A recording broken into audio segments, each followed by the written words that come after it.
Welcome back in our goodly channel. So, दिनै जों आगोलनि बायदिनो नै पार्टआव 12.2 नि ब्रै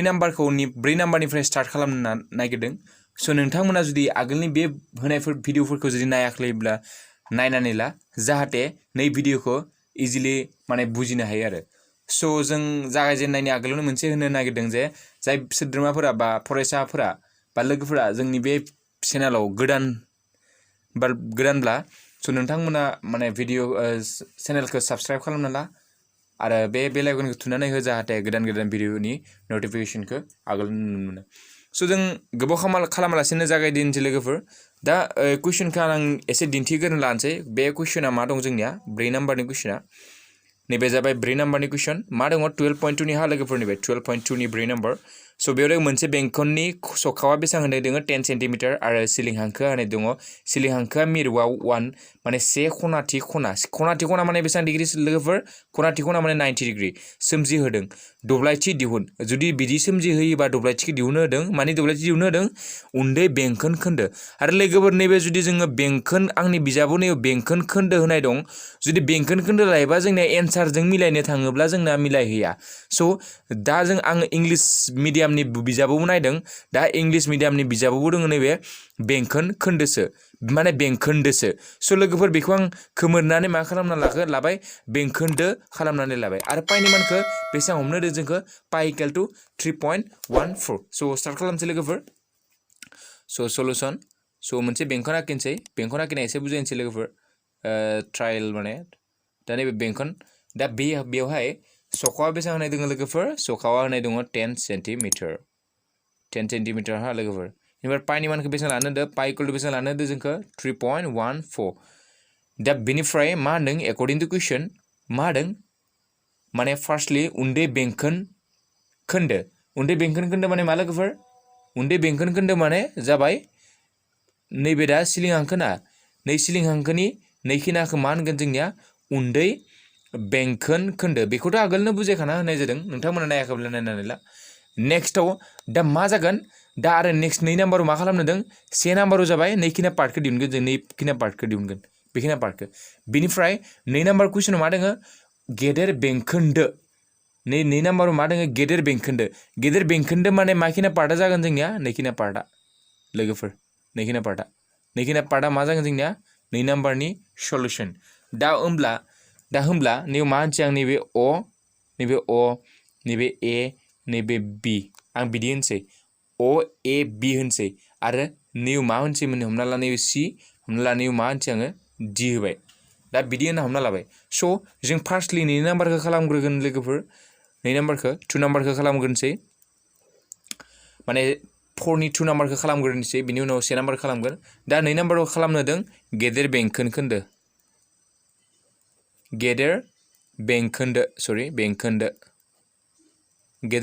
दिहुननो होदों 2 नाम्बाराव। दा बेयाव मा दङ आर होनाय दं गिभेन होनाय दं आर इक्वल टु बेसेबां होनाय दङ 10 सेन्टिमिटार। बिनिफ्राय थिटा इक्वल बेसे जागोन जोंना थिटा इक्वल बेसे जागोन गेदेर बेंखन खोन्दो माने 2निफ्राय नैखिना बिनिफ्राय नै थिटाया बेसेबां होनाय जोङो जोंनिया खनाथि खना होनना बुंनाय दङ लोगोफोर बेखौ दाबाव कुइसनाव होनाय दङ खनाथि खना होमबा नैबे बेसेबां जागोन जोंनिया 90 डिग्रि होमबा अबभियासलि नैखिना 90 जाबा नैखिना मा जागोन जोंनिया नैखिना 360निफ्राय मा खालामनांगोन जोङो 90 माइनास खालामनांगोन गेदेर बेंखन खोन्दोनि माने 360 माइनास 90 होमबाना माखौ मोनगोन नै गासै 360निफ्राय नैखिना माइनास खालामबा माखौ मोनगोन नै गेदेर बेंखोन्दोनि खनाखौ मोनगोन जोङो। दा होमबा मा जाखो नैबे जे खनाया बेसेबां जाखो 270 देयरफर बेंखन खोन्दोनि दब्लायथि इक्वल टु देयरफर गेदेर बेंखोन्दोनि दब्लायथि इक्वल टु मा जागोन जोंनिया थिटा बाय 360 पाइ आर स्कुवेर फर्मुलाखौ होजोब्बाय थिटाया बेसेबां होनाय मोनखो जा जोङो 270 मोनबाय बा 360 सिङाव जाबाय पाइनि मानखौ बेसेबां लानो होदों जोंखौ 3.14 लानो होदों 3.14 बिनिफ्राय आरनि माना बेसेबां जोंना लोगोफोर 10 मोननै 10 लानोसै आं आर स्कुवेर दङ नालाय इनखाय मोननै 10 दा बिनि उनाव जों दाननोसै माखौ दाननो हायो बेजों दाननो हायो। बेनिफ्राय 27 जों 3 जों थांगोन नैबे बेसेबां 3 जों थांगोन 9 नैबे 3 जों थांगोन बेसेबां 1 बेनिफ्राय नैबे जाबाय 2 बेसेबां थांगोन 12 बिनिफ्राय मा थांगोन लोगोफोर नैबे जोङो 2 जों थांगोन 6 बा नैबे 2 जों थांगोन 5 बिनिफ्राय आरो थाङो लोगोफोर नैबे 2 जों थांगोन 3 नैबे 2 जों थांगोन 5 ओमफ्राय 3 जों नैबे थांगोन थाङा लोगोफोर नैबे 3 जों थाङा नैबे 9 थाङो 3 जों नैबे थांगोन बेसेबां 9 आ 3 होमबा दा मा थाखो लोगोफोर 3 सानजाब नैबे 3 आ 3 जाबाय नैबे 3.14 ओमफ्राय नै 5 आ 5 इनटु नै 5 लोगोफोर दा नोंथांमोना आं होनदों बुंनो थाङो जे नोंथांमोना जाहाथे केलकुलेसनफोरखौ एसे फास्ट खालामनानै ला जाहाथे एग्जामाव जाहाथे रोङोबाबो केलकुलेसनफोरा माने मिस्टेक जाया स' नोंथांमोना जुदि रोंगौ मेथ्सखौ रोंब्लाबो जुदि केलकुलेसना मिस्टेक जायोबा बेसो गिदिर खौरां जुदि मिस्टेक जायोब्ला नोंना नाय रोंनानैबो नों मा मोननाय नङा मार्कखौ मोननाय नङा स' नोंथांमोना बेनिखायनो केलकुलेसन माने दांख' दाजाब बेफोरखौ आगोलावनो सोलोंग्रोना ला बिनि उनावसो माने बेफोरखौ सोलों दा जुदि नोंथांमोना जुदि बेफोरखौबो जुदि खस्थ' मोनोब्ला कमेन्ट बक्सआव लिरना होबानो जाबाय जाय खस्थ' मोनोबा दांख'नाय दाजाबनाय गिदिर मा पइन्टआव थानायफोरखौ माबोरै खालामो बेफोरखौ जुदि नोंथांमोना खस्थ' मोनोब्ला कमेन्ट बक्सआव लिरना होबानो जाबाय जाहाथे जोङो होमबाना बुजिगोन आरो नोंथांमोना बहुद जोबोर मानसियानो बा रोंगौ रोङा बेखौ होमबाना जोङो बे कमेन्टनि जरियथे जों मिथिनाय जागोन आरो स' बिनि उनाव जों निखिनाखौ माबादो सानजाबदो 5 into 5 बेसेबां 25 इनिफ्राय नै जों निखौ सानजाबसै 3 1 4 3 12 1 3 3 3 मा जागोन बे 5 बेनिफ्राय 3 into 3 9 नैबे जाबाय 9 होमबा मा जाखो 9 5 2 पइन्टआ मा जागोन दा पइन्टआ दङमोन नेव दङमोन ना होमबा मा जागोन मोननैनि सिगाङाव पइन्ट जागोन होमबा मा जागोन नेव इनटु 5 into 5 बेसेबां 25 दा नैखौ सानजाबलाय 9 5 2 by into 25 नैबे जाबाय 10 25 26 2 95 45 46 47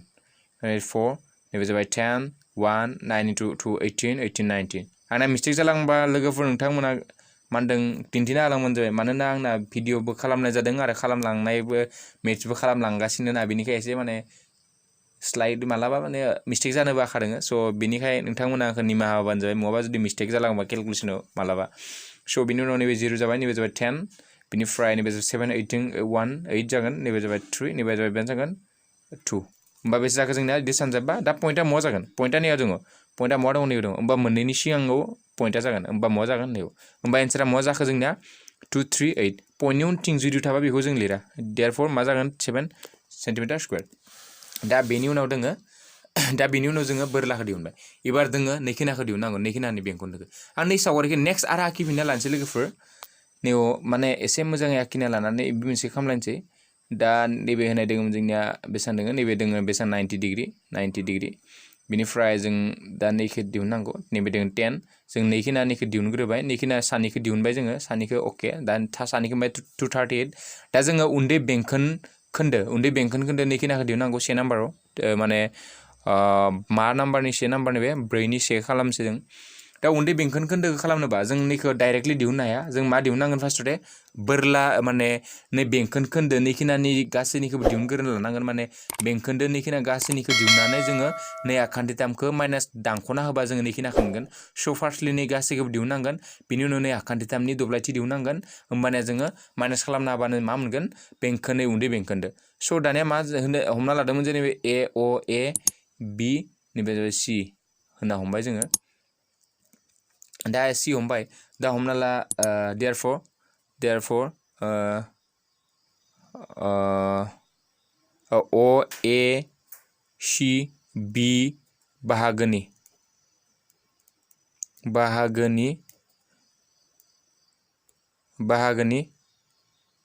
दब्लायथि स' लोगोफोर नोंथांमोना माने लिरनाय पार्टआ नोंथांमोना माने गावबा गाव साजायना लिरनोबो हायो नोंथांमोना स' आं दा नैखौ साजायना लिरबाय अ ए सि बि माने गासै पार्टनि इकुवेल टु मा दब्लायथि इकुवेल टु थिटा बाय 360 पाइ आर स्कुवेर इकुवेल टु थिटाया मा जोंनिया थिटाया जों बेसेबां दङ थिटाया दङ 90 होनाय दं निया लोगोफोर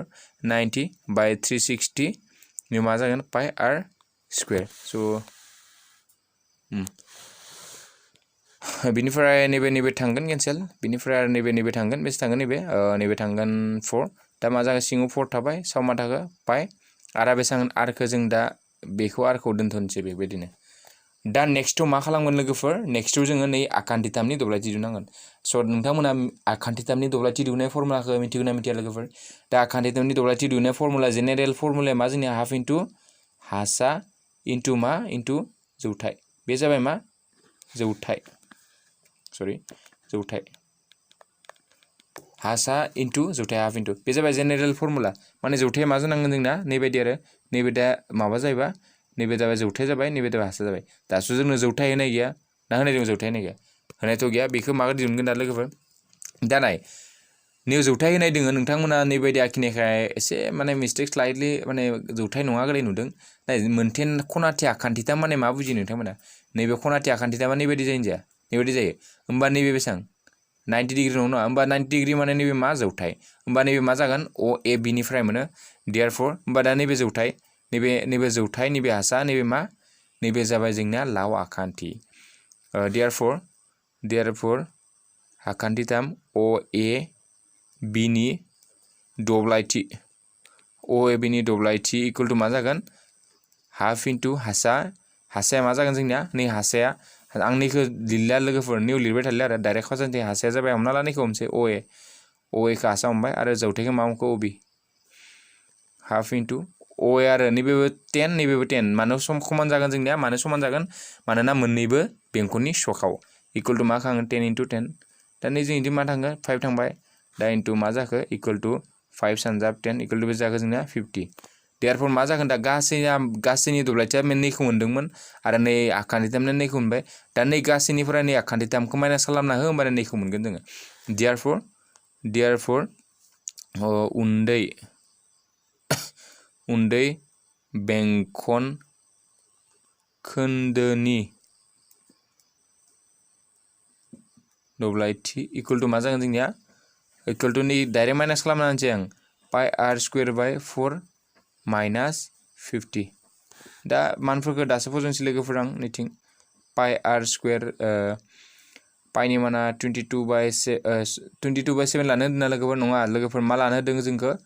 3.14 लानो होदों 3.14 ओमफ्राय आरना बेसेबां आराथ' 10 होननाय दंखायोमोन 10 इनटु 10 सिगां मा जागोन 4 दा नैबे थांगोन 2 जों 2